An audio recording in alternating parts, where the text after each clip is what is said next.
Most people completely misunderstand what Jesus meant when he said, "Do not store up treasures on earth." They think he was commanding poverty, rejecting abundance, or telling us money is evil. But Joel Goldsmith revealed something far more profound that changes everything about how we relate to material prosperity and spiritual freedom. What if Jesus wasn't condemning wealth at all? What if he was revealing the secret to experiencing true abundance without the anxiety, fear, and spiritual bondage that comes from depending on material things for your security?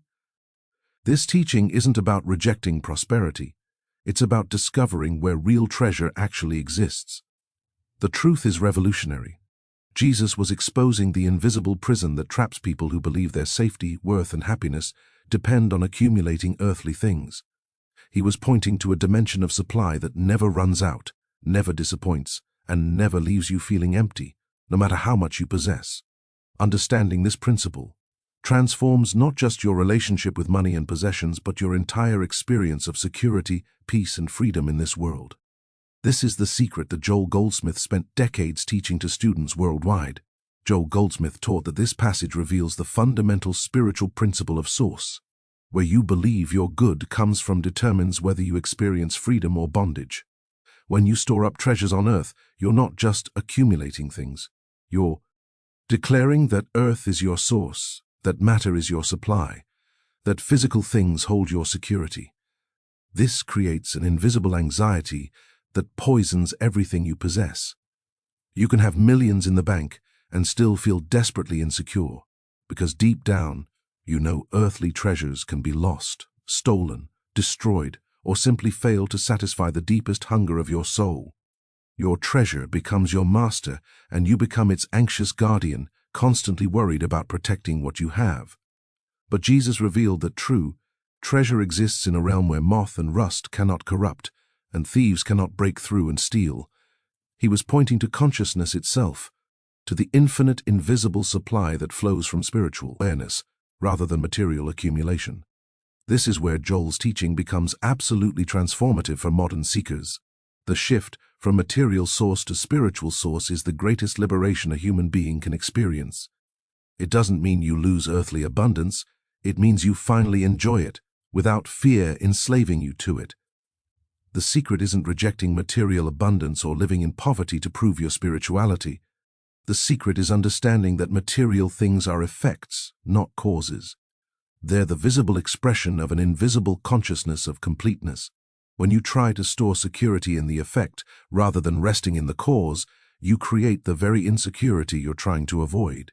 Joel taught that when your treasure is in heaven, in consciousness, in spiritual awareness of infinite supply, then earthly abundance flows naturally without the burden of anxiety. You can enjoy prosperity without being enslaved by it.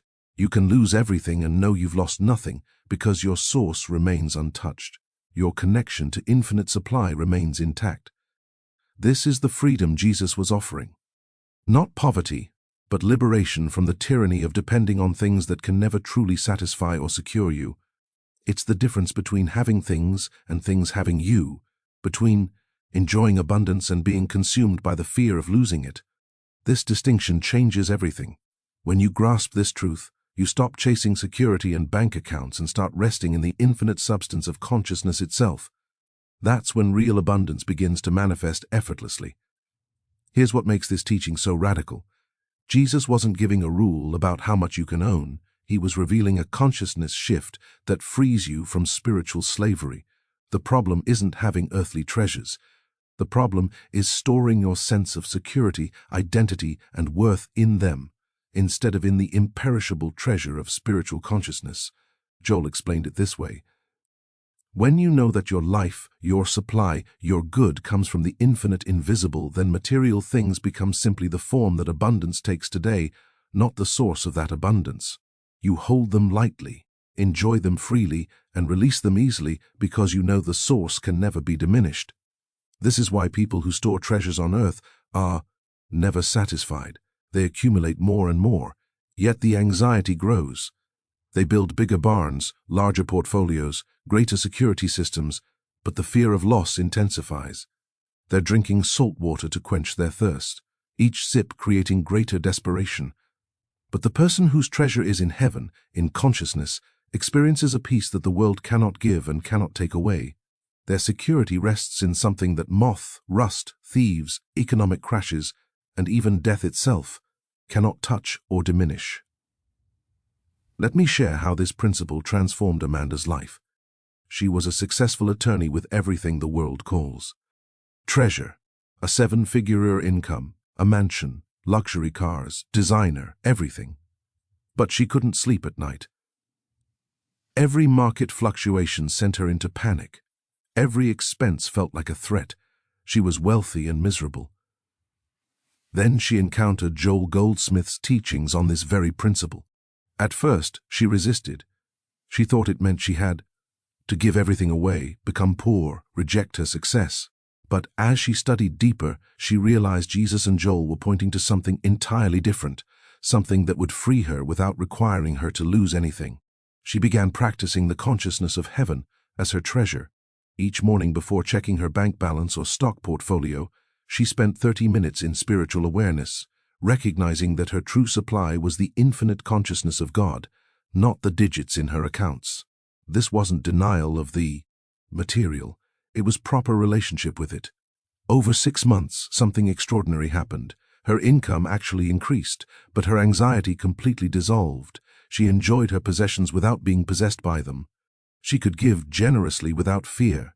She had found the secret of having all things and holding nothing. Or consider Robert, a factory worker who barely made ends meet. He had almost nothing by worldly standards, yet he was tormented by the fear of losing even that little. He stored up his meager treasures on earth with the same anxiety as the wealthy, proving that the issue isn't how much you have, but where you believe your security comes from. Joel's teaching reached Robert through a friend. He started with deep skepticism. How could someone with so little afford to stop depending on earthly treasure? But he was desperate enough to try.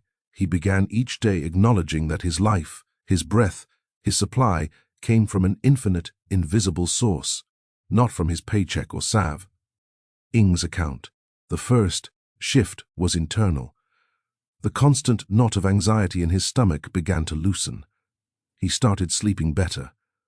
Then opportunities began appearing that he'd never noticed before. Within a year, he'd been promoted twice. His income tripled. But more importantly, he was free. Free from the terror that had dominated his life. He later said the greatest treasure he found wasn't the increased income. It was the realization that he could never be truly poor because his source was inexhaustible. That consciousness was worth more than any amount of money stored on earth. Jessica's story reveals another dimension of this truth. She was a philanthropist who gave away millions, thinking that by not storing treasures for herself, she was following Jesus' teaching. But Joel Goldsmith showed her she was still operating from the same material consciousness, just expressing it differently. She was still believing that earthly treasures were the real treasure. Her giving came from a sense of guilt about having wealth, from a belief that money was somehow spiritually dangerous. She was storing up treasures in heaven by getting rid of treasures on earth. But she hadn't yet discovered what Jesus actually meant. She was still trapped in material consciousness, just inverting it. When she grasped Joel's teaching, everything shifted. She realized that treasure in heaven meant consciousness of infinite supply, not the absence of earthly abundance. She could have wealth, enjoy wealth, and give wealth all from a place of spiritual freedom rather than material attachment or guilt. The treasure wasn't the money given or kept. It was the consciousness from which both flowed. She continued giving generously, but now from overflow rather than obligation, from joy rather than fear. And paradoxically, her wealth increased because she'd stopped the unconscious self-punishment. That had been blocking her reception of abundance. She'd found true treasure. These 3 stories reveal the same principle working in completely different circumstances. Whether you have much or little, whether you give generously or save carefully, the question remains the same. Where is your treasure? Is your security, your sense of safety, your peace of mind dependent on what you can see, count, and control? Or have you discovered the imperishable treasure of spiritual consciousness? Joel Goldsmith taught that when your treasure is truly in heaven, in clear's throat consciousness, then your relationship with everything on earth transforms. You're no longer driven by fear or greed. You're no longer anxious about loss or consumed by desire for more. You rest in an infinite supply that expresses itself in whatever forms are needed when they're needed. This is the freedom Jesus promised. Not freedom from having things, but freedom from things having you.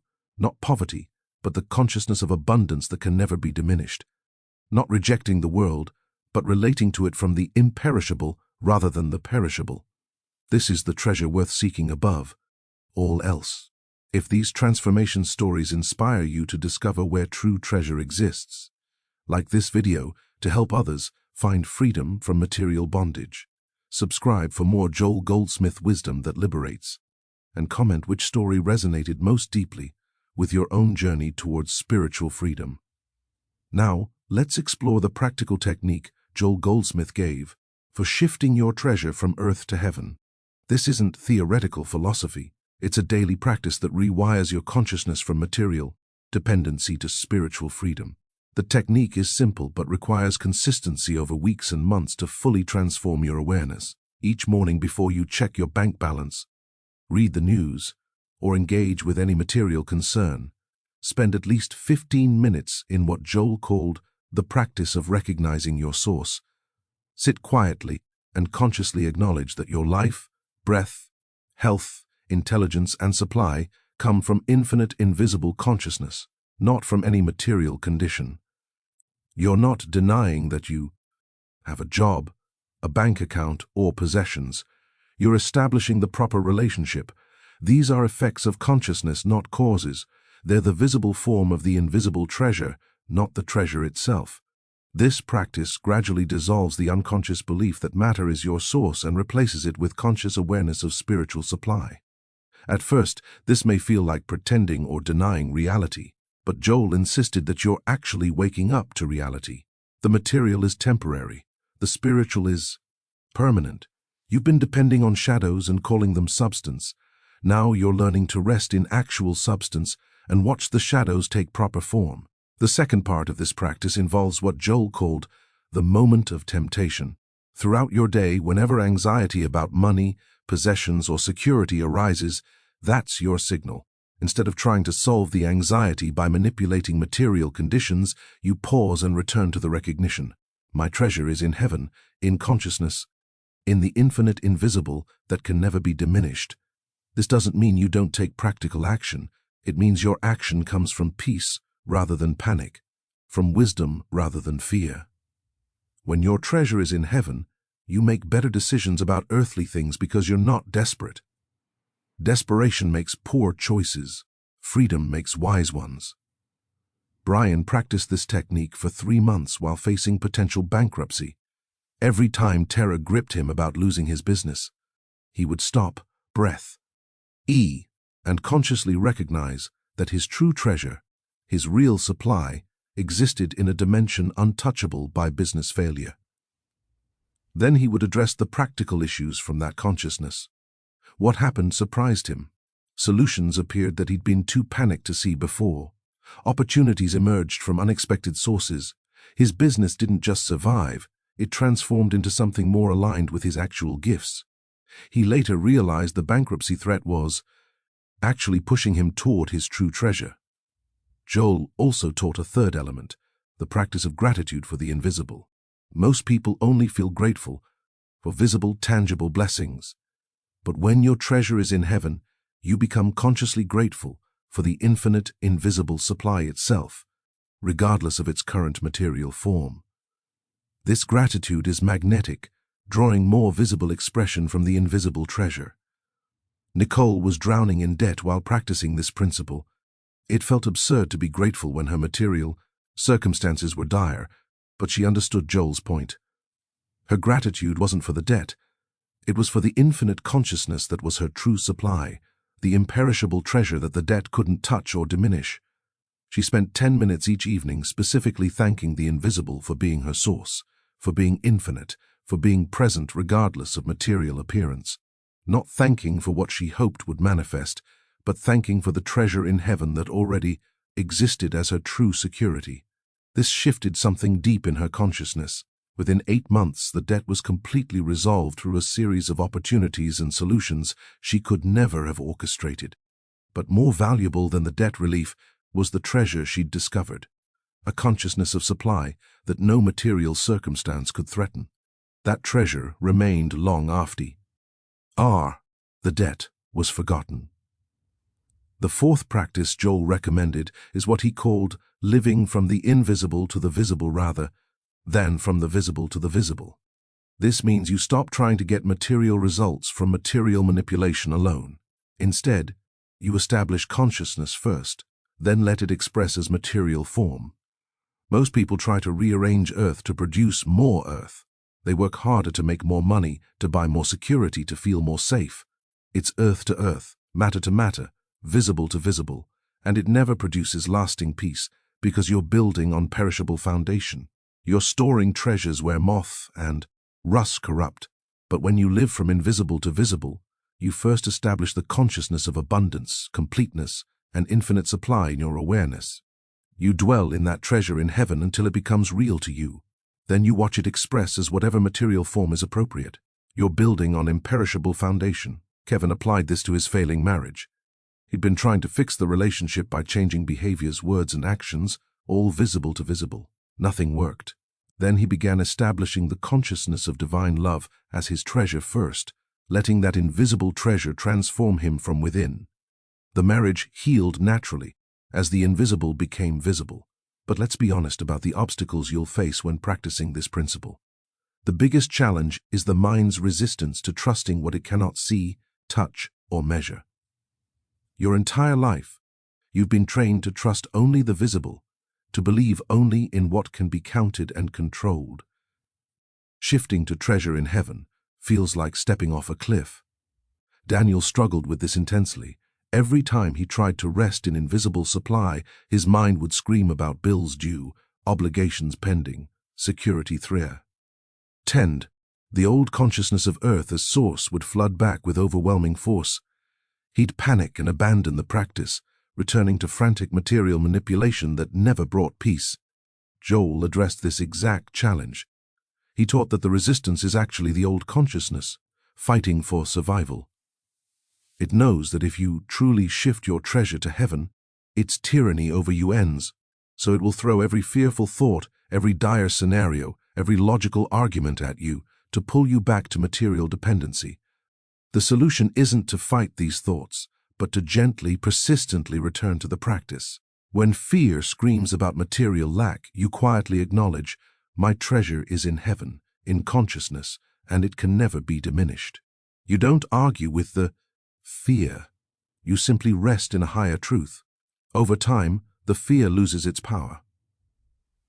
Another major obstacle is the judgment of others who think you're being irresponsible by not storing up earthly treasures. Friends, family, even spiritual teachers will tell you that you need to be practical, realistic, secure your future through material accumulation. They mean well, but they're speaking from the consciousness Jesus was challenging. Melissa faced this when she quit her high-paying corporate job to follow her true calling with far less income security. Everyone told her she was foolish, irresponsible, storing up nothing for the future. Even her church friends quoted scripture about the ant storing food for winter, completely missing what Jesus actually taught about treasure. But Melissa had grasped Joel's teaching. She wasn't being irresponsible. She was shifting her source from earth to heaven. She wasn't rejecting practical planning. She was establishing spiritual consciousness as foundation. And she discovered that heaven's treasure provided more abundantly than earth's hoarding ever had. The judgment continued for months, but her results spoke louder. She thrived. Her needs were met in ways that defied material logic, and slowly some of those who judged her began asking questions. They'd witnessed someone living from treasure in heaven, and it challenged everything they believed about security. A third obstacle is the subtle temptation to use this teaching as spiritual bypass.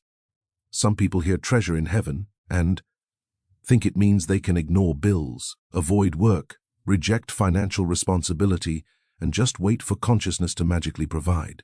This completely misses Joel's point and creates suffering.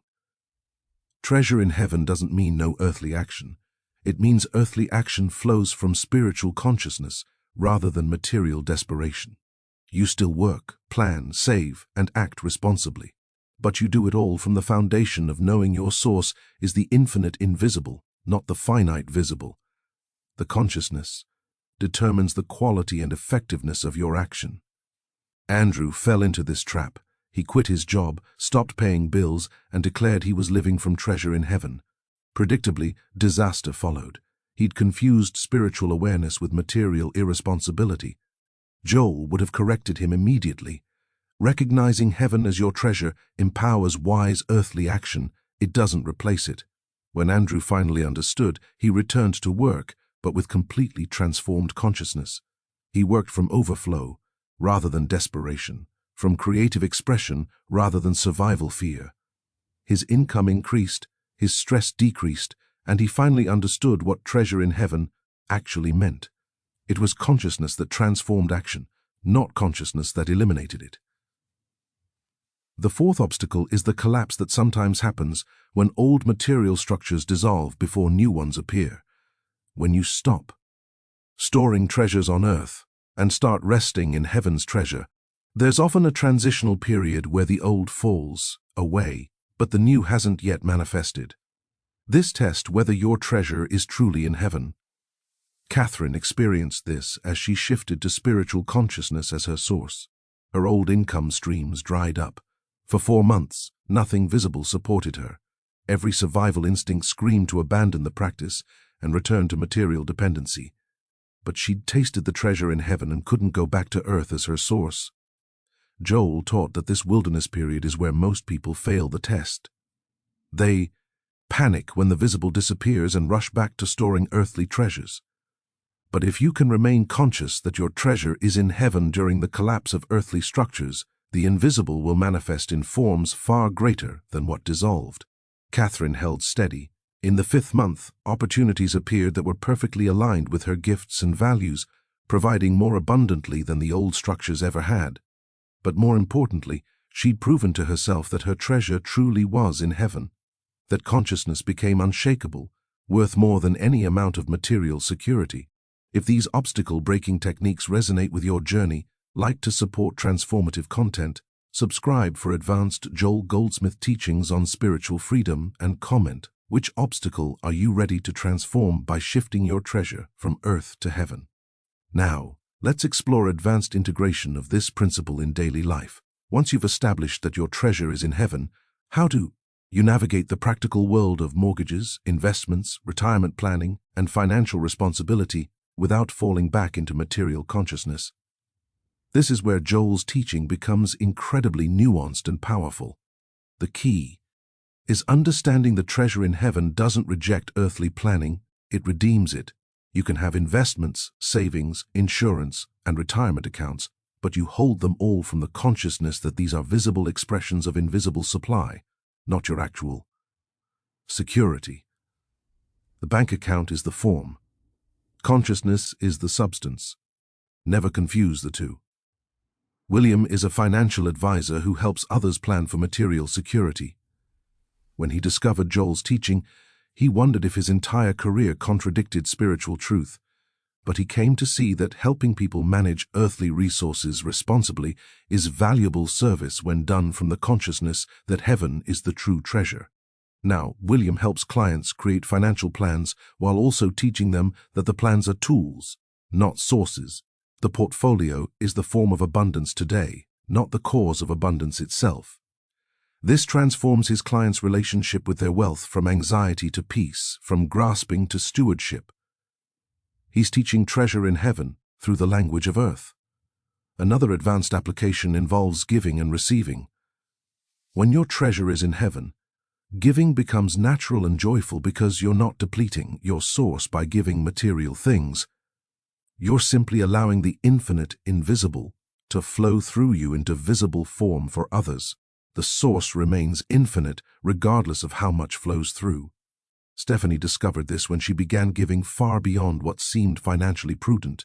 Her accountant was horrified, but Stephanie understood that her treasure was in heaven, in infinite consciousness, not in her bank balance. She could give abundantly because she was giving from an inexhaustible source, not from a limited material supply.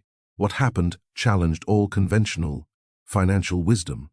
The more she gave from consciousness of infinite sup, Lee, the more flowed to her from unexpected sources, not because giving mechanically produces receiving, but because consciousness of infinite treasure naturally expresses as both abundant giving and abundant receiving. It's all the same infinite flow. She now teaches others that when you try to give from earth consciousness, from limited material awareness, giving feels depleting and scary. But when you give from heaven consciousness, from awareness of infinite supply, giving feels like opening a faucet connected to an endless reservoir. The consciousness determines the experience completely. The principle also transforms how you handle financial crisis and material loss. When layoffs come, when investments fail, when unexpected expenses arise, these are the moments that reveal where your treasure truly is. If your treasure is on earth, these moments bring panic. If your treasure is in heaven, these moments bring opportunity to deepen in truth. Jonathan lost everything in an economic collapse. His retirement savings, his home equity, his investment portfolio, all vanished. By worldly standards, he was ruined, but he'd spent years establishing his treasure in heaven, in consciousness of infinite supply. The material loss couldn't touch his actual treasure. He spent the first week after the collapse simply resting in the awareness that his life, his supply, his good came from the infinite invisible, not from the portfolio that had dissolved. He felt grief over the loss, but not desperation. His treasure remained intact. The forms had changed, but the substance was untouchable. Within 2 years, he'd rebuilt material abundance that exceeded what he'd lost, but from a completely different foundation. The old wealth had been built on earth consciousness. The new wealth was the visible expression of heaven consciousness. Same material result, completely different treasure. And this time, no economic collapse could threaten his real security. Perhaps the most advanced application is discovering that relationships, health, and purpose all follow the same principle as finances. You can store your treasure of love in earthly relationships that can be lost, or in the infinite love of consciousness itself that can never be lost. You can store your treasure of well-being and bodily health that fades, or in spiritual wholeness that death itself cannot diminish. Rachel had stored her treasure of identity and worth in her children. When they grew up and moved away, she fell into devastating depression. Her treasure had been on earth in people who naturally changed and left. Joel's teaching reached her in that darkness and showed her she'd been depending on the wrong source for love. She began the practice of recognizing that love itself, infinite and eternal, was her treasure in heaven. Her children were beautiful expressions of that love, but not the source of it. The source was consciousness itself, always present, never leaving. This shift took months to establish, but it transformed everything. Her relationship with her children actually improved because she no longer needed them to fill the void only heaven could fill. She loved them freely rather than dependently, and she discovered dimensions of love, purpose, and joy that didn't require their presence. She'd found the treasure that people, even beloved people, could never provide. As we approach the completion of this teaching, let's recognize what you've discovered. You've learned that Jesus wasn't condemning abundance, but revealing the secret of experiencing prosperity without spiritual bondage. You've seen that treasure in heaven means consciousness of infinite supply, not rejection of material good. You've witnessed lives transformed by this shift in source. You've received practical techniques for establishing your treasure in heaven through daily recognition of your source, through moments of temptation transformed into moments of truth, through gratitude for the invisible, and through living from consciousness to form rather than form to form. These aren't theories. They're practices that rewire your entire relationship with security and supply. You've confronted the obstacles honestly, the mind's resistance to trusting the invisible, the judgment of others, the temptation to spiritual bypass, and the wilderness period when old structures dissolve. You've learned that these obstacles are actually opportunities to prove where your treasure truly is. They're the refinement process that establishes unshakable consciousness. And you've explored advanced integration in finances, giving, crisis, and even in relationships and health. Every area of life transforms when you shift your treasure from earth to heaven, from visible to invisible, from temporary to eternal. This is the comprehensive freedom Jesus offered and Joel Goldsmith clarified for modern seekers. Now the question is, where will you choose to store your treasure? This isn't a one-time decision, but a daily practice, a moment-by-moment choice to rest in the invisible rather than grasp at the visible. Every time anxiety arises about money, security, or provision, that clears throat your invitation to return to heaven as your treasure. The world will constantly tempt you to store treasures on earth, to believe that material accumulation equals security, that earthly possessions can satisfy the soul's deepest hunger. The entire economic system is built on this illusion. Every advertisement, every financial fear-mongering, every comparison with others reinforces material consciousness. But you've been shown a different way. You've discovered that true treasure exists in a dimension untouchable by economic collapse, market volatility, theft, loss, or even death. You've learned that consciousness of infinite supply is the only real security, the only treasure worth seeking above all else. The practice is simple, but requires daily commitment. Each morning, establish your treasure in heaven through conscious recognition of infinite supply. Throughout the day, whenever fear or desire arise around material things, return to that treasure. Each evening, rest in gratitude for the invisible source that never fails.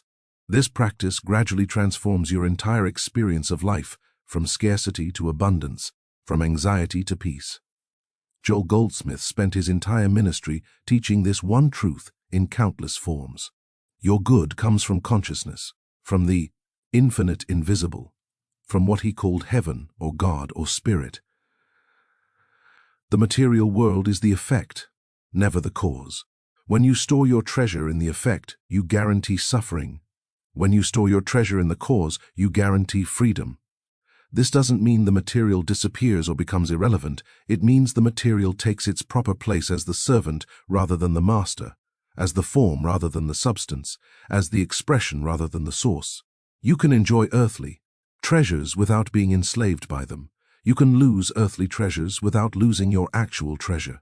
Think of your life 6 months from now, practicing this principle daily. Imagine waking without anxiety about money, going through your day without comparing your possessions to others, facing unexpected expenses without panic, enjoying what you have without fear of loss. This isn't fantasy. This is the natural result of storing your treasure in heaven. Now imagine your life 5 years from now established in this consciousness. The world's economic chaos doesn't shake you.